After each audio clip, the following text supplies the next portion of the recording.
shock. Mrs. Fairfax, she's all right now. She was just unconscious. Try and get some rest now, eh? We'll get you to answer some questions later when you feel up to it. Thank you, Mr. Clifford. Henry, is it? You have been most helpful. We have informed the guests that they are not to leave the premises until they have been questioned. If you could keep them out of the lobby for the next couple of hours while we search for fingerprints and such, we would really appreciate it. So, you're saying you recently took out a large insurance policy on the diamond necklace? What are you insinuating, Lieutenant? Of course I'd insure $1 million necklace, especially before going on a trip. Well, why bring us along at all? It must be a great deal of worry having to deal with it all the time. In any case, where did you say you were when your wife's necklace was stolen? I was out from the taxi checking for my missing pocket watch. It has sentimental value. And the driver was there by questioning him? Why, you're making it sound like I'm the crook. I think you people could be a little more sensitive. I've just had a terrible shock, and you're treating me like I'm a criminal.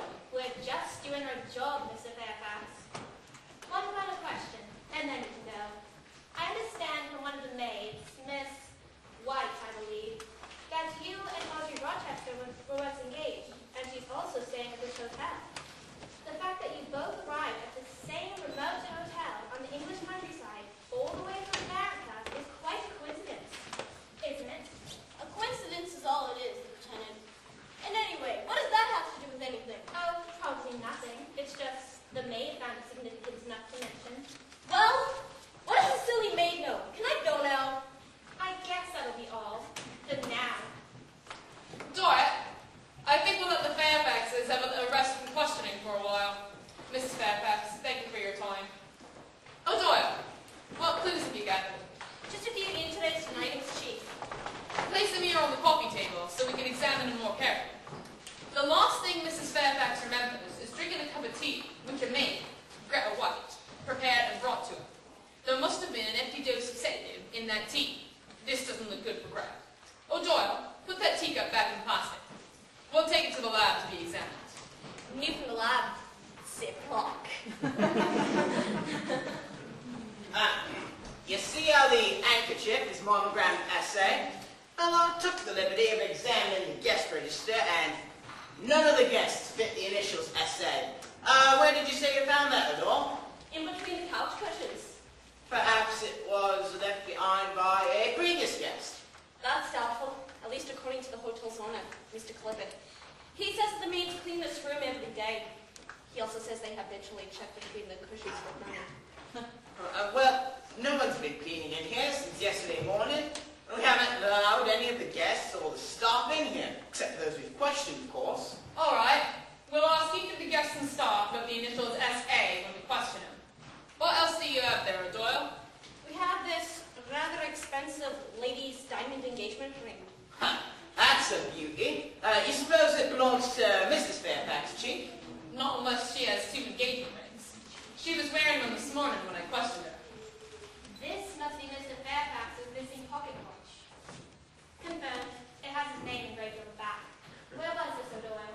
Funny thing, I found that right out there in the open. You say Fairfax was missing it? Yes.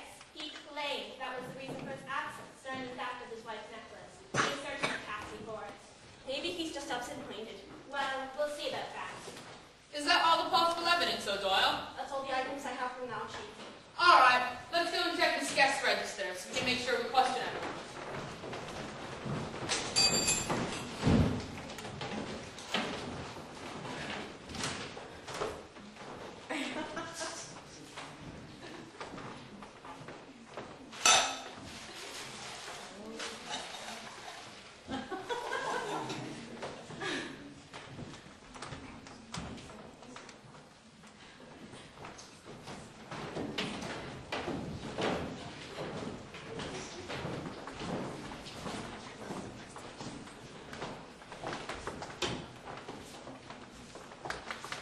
Hey, boss!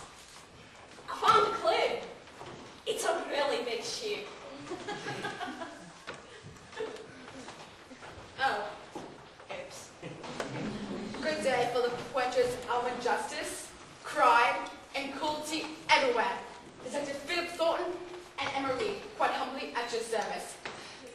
Thornton, what are you doing in it? This is our case, and we don't need your help.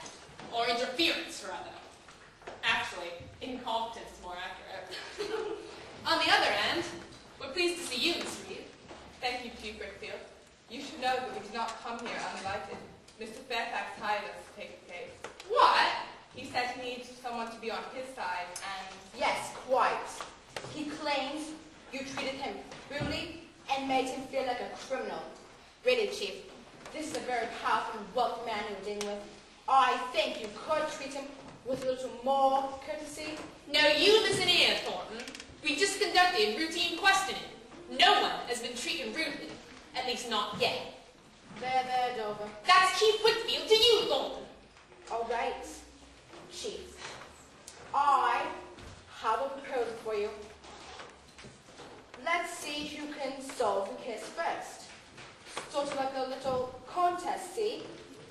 I just love contests. If I win, if I solve the case first, then you will allow me to advertise my agency at your police station. Never. Just wait. I'm not finished yet. Are you going to start, Emma?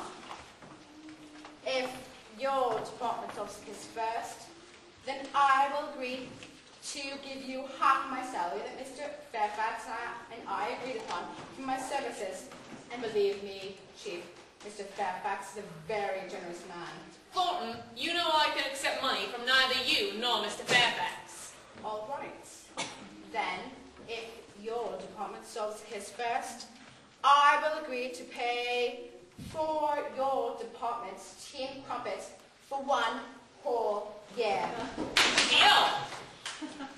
please sign here, then, Chief. What's this? It's a copy of the agreement you made. Please sign here. Oh, all right then. We agree to share all information amongst ourselves then. That wasn't part of the agreement. Whitfield, you've got to learn to read the fine print, man. It's only fair that we start on the same footing. You just want to take advantage of all the work we've done so far. I bet you expect us to share our evidence with you. You mean evidence such as that big shoe you discovered earlier? Never mind. All right, officers. Let's stop quibbling. We've got a case to solve. O'Doyle,